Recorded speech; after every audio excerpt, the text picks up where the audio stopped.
Hello, Cancer, and welcome to your horoscope for June 14th through June 20th, 2021.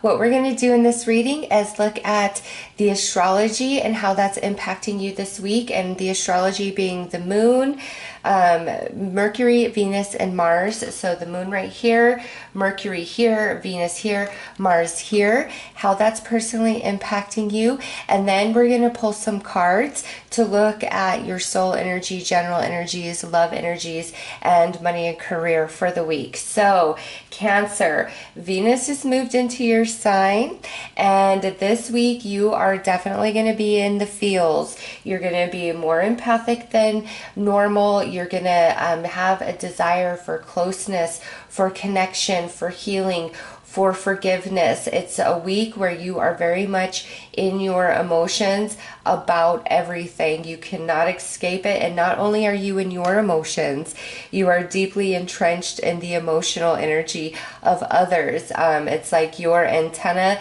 is open wide and you are feeling everyone and everything. This is the last week of Gemini season. This is also the last week of Mercury retrograde in Gemini. It goes direct on the 22nd. Venus is in your sign and Mars is in Leo. So there is a lot of passionate energy. It's like the perfect balance of emotion and soul, making us long for connection and closeness, passion, being tapped in to our creativity, any ideas that are coming to you this week for any area of your life. It's a great time to take hold of them and act upon them. The moon is in a waxing crescent phase going to first quarter and then moving into the waxing gibbous phase. She will move through Leo, Virgo, Libra, and Scorpio this week. And being in a waxing crescent, that's energies, that's building. So any new idea that comes to you, it's the perfect time, the perfect energetic environment to really jump in and push it forward. Anything new that has recently rooted, there's growth, there's expansion to those energies this week. And just for you guys, with Venus being in your sign, it's all about the emotions for you guys. And with Luna herself, the way that the different signs that she's moving through, Mars is in Leo, and then Luna starts with being in Leo on the 14th and 15th. And so the first part of the week, I feel like you are like back and forth. In one moment, because Mercury's still retrograde, so that's a ripe environment for misunderstanding, crossed wires of communication, arguments. And so for you, it's like what somebody says to you, in one moment you're like, yeah, okay.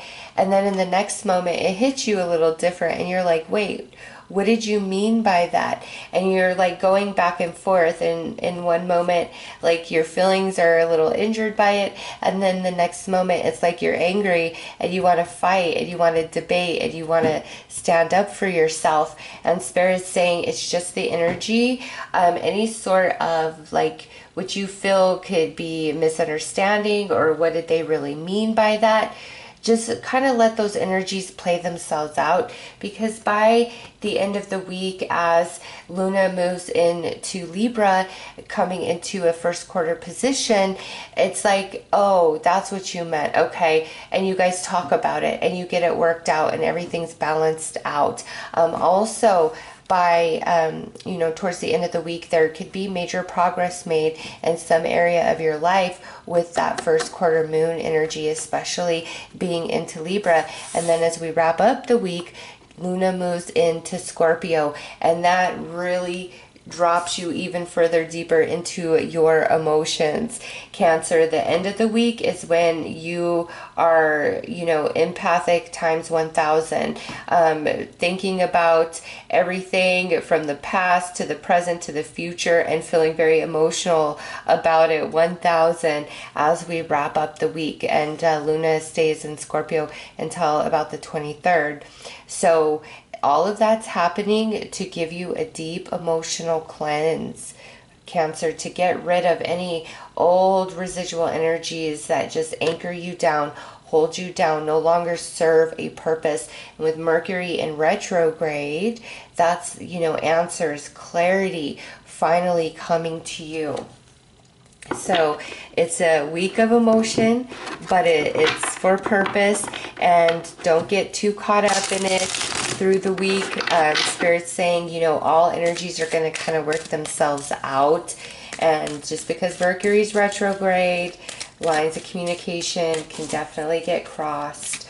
Any new idea that comes to you, any new offer, new opportunity, jump on it, Cancer, because we're in the perfect moon phase for that this week. So I'm going to pull some tarot to look at your spiritual energies, your general energies, your love energies, relationship energies, all relationships, as well as job, money, career energies.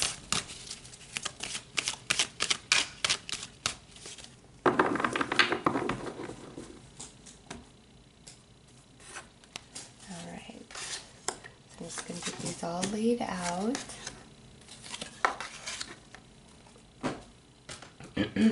All right, so at the soul, wow, we've got the sun. Look at that, Cancer.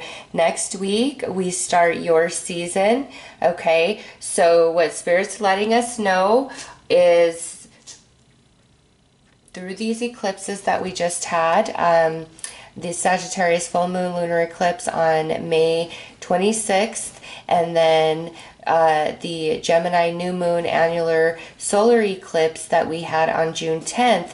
Like, that is a big wrap up for you, a lot illuminating for you, a lot of truth coming to you.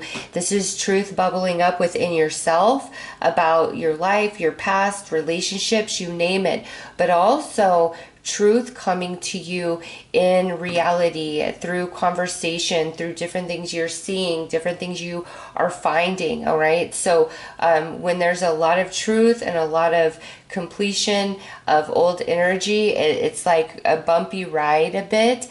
But that's why Spirit's like, all this is working itself out, and it's leading you to feeling like you are in the sun. And when we enter your season next week, you are going to feel totally refreshed, very healed, optimistic, in a whole new vibration. This week is about wrapping up and completion. You're just going to be in your emotions, but it will pass. And major expansion at the soul as well. So general energies, we have the Four of Swords. Yeah, it's time for healing. It's time for release. It's time to let the past go. And if you're feeling overstimulated and overwhelmed, just take some time out for yourself. It's okay for you to tell people no and just be in your own space. In fact, this week, if you can lay low, this would be the week to do it, just because you're going to be so sensitive. And again, not just feeling your emotions, but feeling the emotions of everybody around you quite intensely. Yeah, look at that for love energies, your relationships, your connections, friends, family, romance. It's like you've got to put a barrier up around yourself this week, because you are just absorbing. You cannot help it. You cannot stop it. Cancer, that's just how you're made. And so with all of, your own emotional energies running through you as you wrap up and clear this cycle, it's going to be very confusing to you receiving other people's energies and emotions as well. So Spirit's saying this is a week to really pull your energy back and engage as little as possible with other people that aren't a good vibe for you, or if somebody's really going through a lot, there's a lot of crazy happening in their life, like coworkers, because when it's somebody's super close to you, you're just there. Like, that's what being connected is, right? You're there, you offer love, you offer a shoulder for support, but this is really like anything that does not require your immediate attention when it comes to relationships you've got to create a distance, because people that you aren't close to, you're going to be reading their mind, feeling their heart, and absorbing it as though it's your own. Like the line is so blurred that it's like you don't even realize that you're being overstimulated, getting anxious, feeling really happy, feeling fearful, all in the span of like 15 minutes, because you're feeling everybody else along with what's happening inside of you, this great release to start your new season, your new solar year next week. So Spirit is saying, really put a barrier up and only engage and indulge the relationships that are necessary this week, just because you are so sensitive at absorbing, and it will just make things easier for you. And lastly, with job and money, we have the Seven of Pentacles. So this is a week where it's just like, status quo. You're putting in the energy, you're putting in the effort. I don't see like any big changes coming to job or money this week with the Seven of Pentacles. But because of what we've seen, I feel like just being around people, just adulting, just doing life is a bit of a challenge for you, because man, Cancer, you're just very sensitive, and Spirit's like, this will pass. It's just the energy of this week. And even though it may be a bit up and down this week, it's really clearing the space to create next week, at the start of your season, the start of your new solar year. For those of you who are celebrating birthdays next week, it's really clearing the space for that, and it's going to be good. And this isn't like a bad week. This isn't bad energy. It's just like stimulation, overdrive, because of how wide open you are with Venus being in your sign, and then just wrapping up your solar, your previous solar year, because this is the last week of Gemini. So let's pull one final card here. Yeah, unexpected treasures. So what's going on this week is truly paving the way for your entire new solar year. Deep healing at the heart, release, purging, and usually if you are somebody who just wants to help everybody, listen to everybody, be there for everybody, this is not the week for it, Cancer. This is a week to be in your own energies as you release and clear the space for such beautiful things to come. So those are your messages. I am sending you lots of love and light. Take care.